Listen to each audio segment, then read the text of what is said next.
Assalamualaikum warahmatullahi wabarakatuh.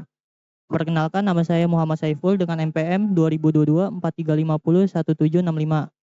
Saya akan mensimulasikan tugas akhir saya yang berjudul penerapan metode Centetic Vector untuk diagnosis gangguan pencernaan di klinik umum Yakrija. Sebelum saya memulai simulasi programnya, saya ingin mengucapkan terima kasih kepada Ibu Mercy Hermawati MPD MKOM dan Ibu Nurul Friyurniarsi MPD. Oke, kita akan langsung mulai masuk ke dalam simulasi programnya. Ini adalah tampilan login pada klinik Yakrija. Terdapat dua role, yaitu admin dan user. Kita mulai dari tampilan admin. Pada menu dashboard ini, terdapat 33 total diagnosis yang sudah dilakukan. Kemudian terdapat juga 15 data penyakit, serta 13 artikel edukasi terkait gangguan pencernaan. Pada tampilan ini juga menampilkan diagnosis terbaru beserta fitur akses cepatnya. Kita lanjut ke data pasien. Pada menu data pasien terdapat 18 total pasien dan juga 33 pasien yang sudah didiagnosis. Ini adalah tampilan data pasien. Ada menu cari juga. Di sini dapat mencari ID pasien, nama, alamat atau nomor telepon, dan juga terdapat button cetak, edit, dan hapus. Di sini kita coba tambah data pasien. Untuk menambah data pasien, ID pasien dibuat secara otomatis. Lalu kita mencoba menambah data pasien, yaitu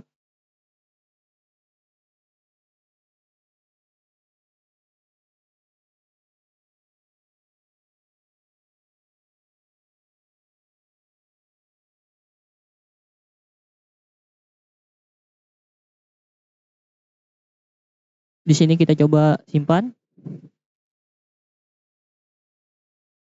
Dan muncul data Rangga. Kemudian kita coba cetak. Di sini berhasil dicetak data pasien. Kemudian kita coba edit.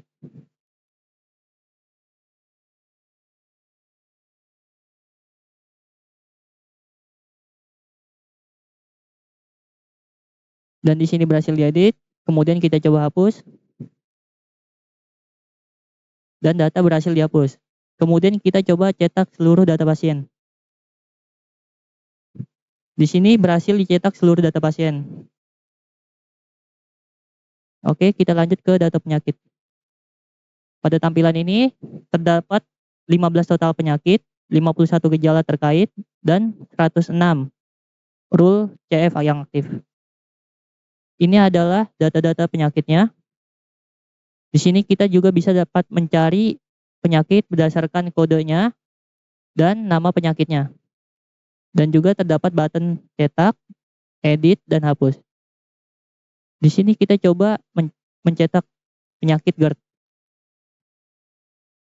Data berhasil dicetak. Kemudian kita coba tambah penyakit.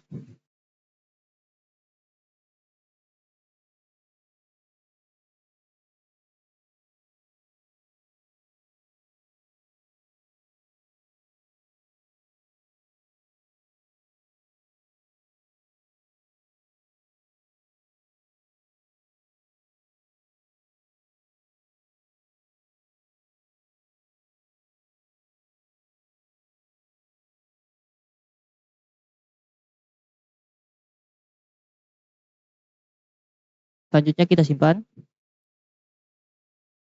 Dan data berhasil di input. Kita coba cetak. Pada tabel ini belum terdapat nama gejala karena kita belum input data gejalanya. Di sini juga terdapat button data cetak untuk mencetak seluruh data penyakit.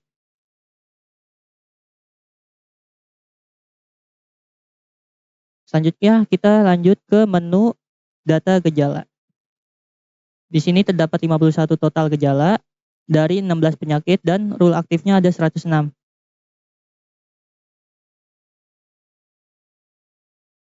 Kita coba tambah gejala.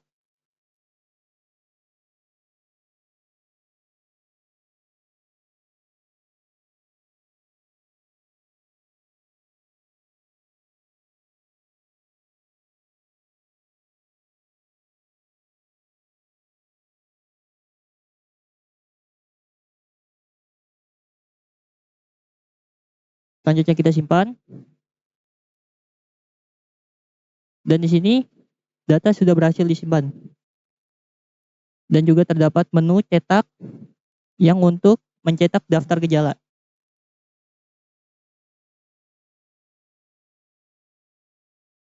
Oke, selanjutnya kita masuk ke basis aturan.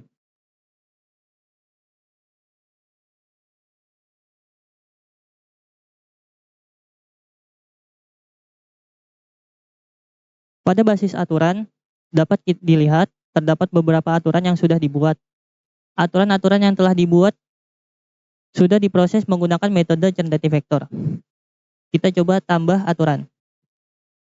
Di sini kita input penyakit yang sudah kita input yang tadi. Lalu gejalanya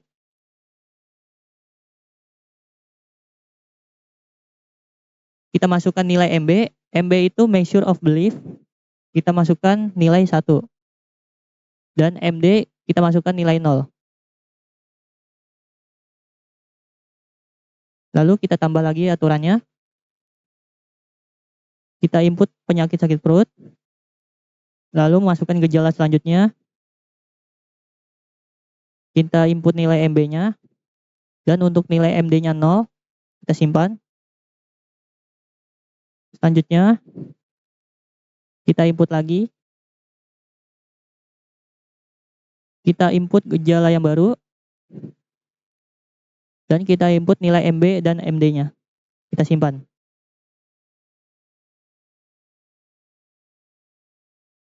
Selanjutnya kita masuk ke data pengguna.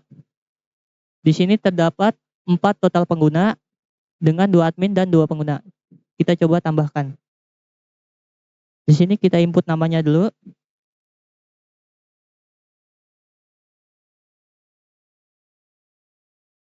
Lalu input email dan password.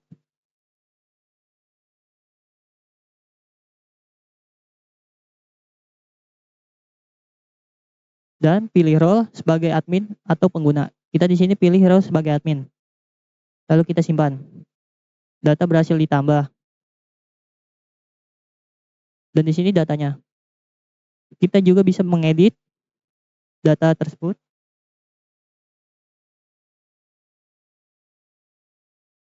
Di sini sudah berhasil diedit dan kita coba mencetak data penggunanya. Di sini tercetak daftar pengguna. Lalu kita coba hapus. Dan data berhasil dihapus. Selanjutnya adalah artikel edukasi. Di sini terdapat beberapa data artikel edukasi. Kita juga dapat mengedit dan menghapusnya. Dan selanjutnya laporan. Ini adalah laporan hasil diagnosis per bulan, yaitu di bulan Agustus. Di sini juga terdapat detail Agustusnya dengan pengguna yaitu admin utama.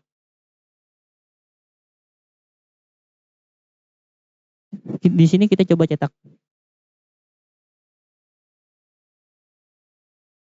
Ini adalah laporan diagnosa dengan nama Hendra. Dan terdapat tabel gejala, skor, serta penyebabnya. Untuk kita mencoba diagnosis, kita mulai sebagai user. Kita coba login sebagai user.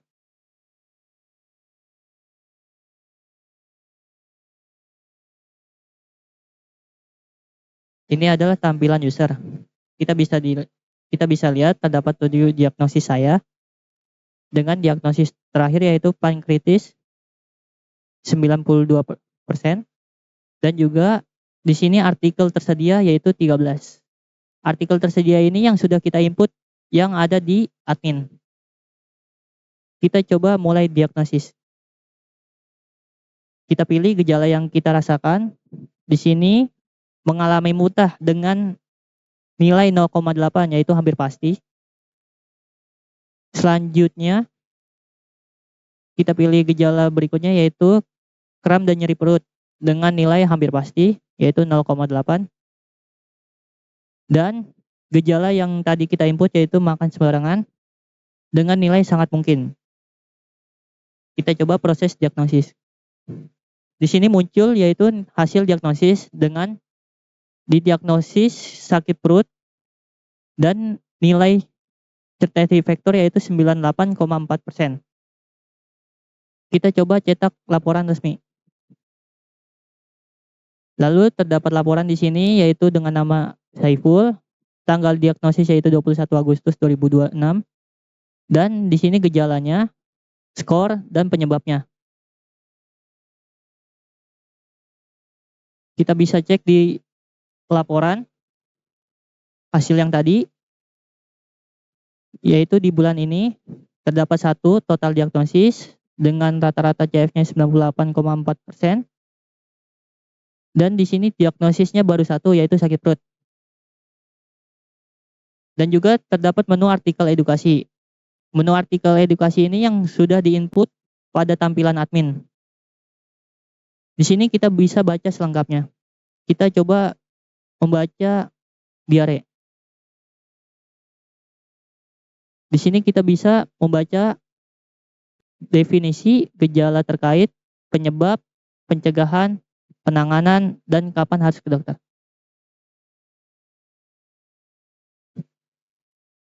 Mungkin segitu saja simulasi program saya.